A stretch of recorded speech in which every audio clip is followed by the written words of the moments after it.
stay with them now in a way, because the housing crisis seeps into all aspects of Irish life. It's so pervasive.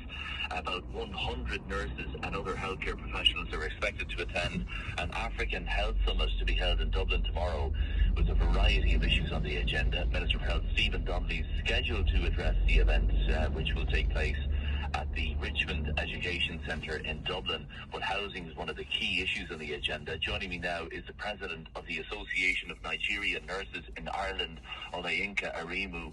Olayinka, you're very welcome to the programme. Thank you so much. Thank you for having me. And housing is accommodation. It's a huge crisis facing nurses in the country at the moment. It is, and I understand it's a national crisis, but especially for international nurses coming into the country to help with the overall shortages in healthcare. I think it's a disaster when nurses don't get the right accommodation. And nurses are having to. We've heard about the homelessness crisis just before with David there, but it's affecting nurses as well. Nurses are having to sleep in cars, couch surf, and find ways to get makeshift accommodation. Yes, definitely. So what happens is usually when these international nurses, I'm representing Nigerian nurses and in a larger extent African nurses coming to Ireland to work, they are expected to have an accommodation before they come in.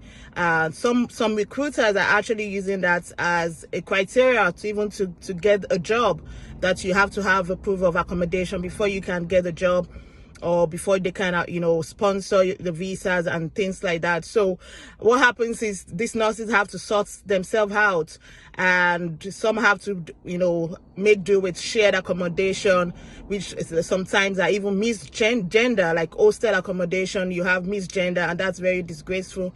No kitchen amenities. They have to eat out and even share bunks. So it's really disgraceful that this set of nurses and healthcare professionals that are committing their life, risking their life to look after people which are definitely vulnerable, and the need is there. They are not looked after. So we ask the question: who cares for the caregiver? Who is caring for these nurses that are leaving their family, living their whole life behind in order to come to a country so that they can, improve healthcare for the country, but they are not looked after, and it's really disgraceful. And Olayinka, there's another problem. When you say leaving their families behind, if they do get set up with the job and set up in Ireland, then, and the health system really depends on nurses like the ones you represent, but if they do and they want to bring their families to Ireland, then there are visa delays, which leaves them isolated in Ireland. Exactly. So as part of what we will be addressing, talking about at the summit, there are several issues. I won't lie, there are several issues, but on the top of the list at the moment is the housing and the visa deniers and refusers. So as we have said, nurses, especially those coming from non-EEA countries, have to go through what the critical work skill permits. That's what they need to come to work.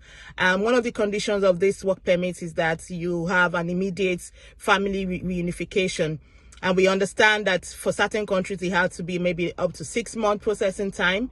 But the same criteria it is for other countries like India, Filipinos, and they get their visas 2 weeks, 1 week.